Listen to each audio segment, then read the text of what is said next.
There are only two people in the entire Bible who never experienced death.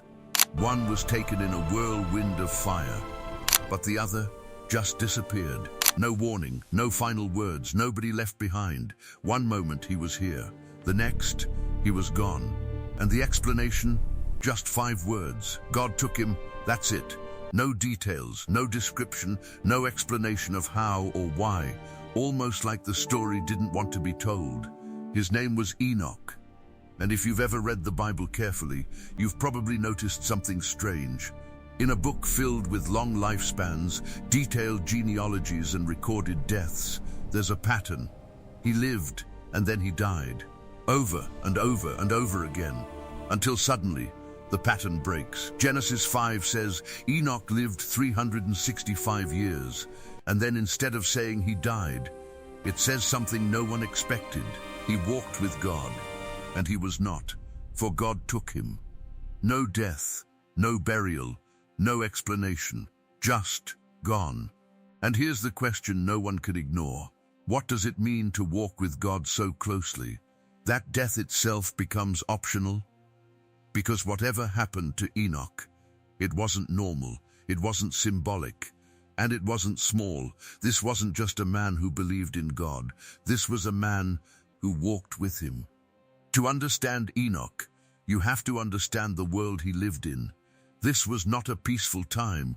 This was before the flood, before Noah, before judgment fell on the earth. According to Genesis, humanity was growing rapidly, but so was something else. Corruption, violence, darkness. The world was becoming unrecognizable. And right in the middle of it was Enoch, a man living in a generation that was drifting further and further away from God.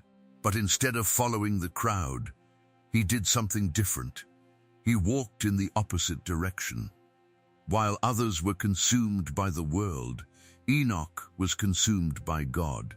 And that phrase, walked with God, it doesn't mean what most people think. It wasn't an occasional prayer. It wasn't a ritual. It wasn't religion. This was a relationship. Constant, intentional, unbroken connection. The original language paints a picture of ongoing movement, not standing still, not visiting God once in a while, but walking beside him, step by step, day after day, year after year, through silence, through uncertainty, through a world that didn't understand him. And here's what makes this even more powerful. Enoch wasn't isolated. He had a family. He had responsibilities. He had a son named Methuselah, the longest living human in the Bible, which means Enoch wasn't removed from life. He was fully in it. And yet, he walked differently. While the world grew darker, Enoch grew closer. But Enoch didn't just walk with God. He spoke for him. There's a passage that most people miss, because it doesn't appear in Genesis. It shows up later, in the New Testament, in the book of Epistle of Jude. And it reveals something shocking.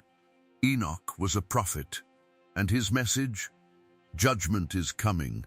He warned that God would come with thousands of his holy ones, to judge the ungodly, to confront corruption, to expose everything hidden in darkness. Think about that for a moment. In a world that was ignoring God, Enoch was announcing his arrival. In a generation that rejected truth, Enoch was speaking it boldly. And history tells us that generation didn't listen, because not long after, the flood came. The very judgment Enoch warned about arrived, which means Enoch wasn't just walking with God, he was aligned with him. He saw what others refused to see. He understood what others ignored, and he lived accordingly. And then, one day, everything changed. We're not told where he was. We're not told what time it happened. We're not told who was around. Only this, he walked with God. And then, he wasn't there anymore. No struggle, no sickness, no final breath, just transition from earth to something beyond it. And this is where it becomes deeply mysterious. Because the Bible doesn't describe the moment, it protects it. almost as if it's too sacred to explain. But later, in the book of Epistle to the Hebrews, we're given one more piece of the puzzle. It says, "By faith Enoch was taken from this life, so that he did not experience death." Taken, not escaped, not resurrected, taken. And here's the key.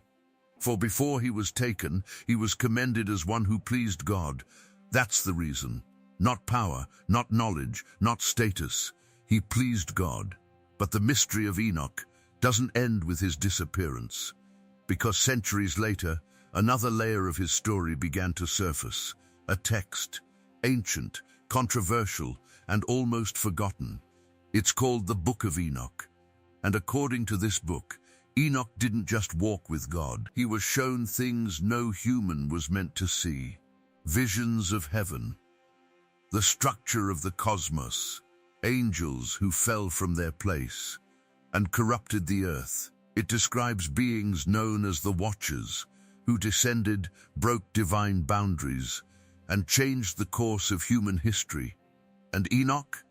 He was taken up, not just to escape the world, but to witness it from above, to see what was happening behind the veil, to understand the true scale of corruption and the judgment that would follow. Now here's where it gets complicated. This book is not included in most modern Bibles. Some traditions preserved it, others rejected it, debated it, even feared it, because of its content raises questions, big ones, about angels, about origins, about things most people never think about. And yet, even outside this book, the Bible still confirms one thing. Enoch was not ordinary. He walked with God. He pleased God. And then he was taken. Which leaves us with a mystery that refuses to go away. Was Enoch simply a righteous man? Or was he chosen to witness something the rest of humanity was never meant to see? So what does this mean for you? Because this isn't just an ancient mystery, it's a mirror. Enoch's life asks a question that most people avoid. What would your life look like if you actually walked with God?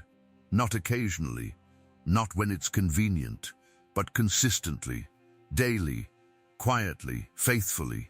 Because Enoch didn't change the world through influence. He changed it through alignment. He didn't leave behind a kingdom, or an empire, or even a recorded speech. He left behind something far more rare, a life. That pleased God. And in the end, that was enough. Enough to break the pattern, enough to defy death, enough to step out of time and into eternity. And maybe that's the real mystery. Not how Enoch left this world, but how he lived in it.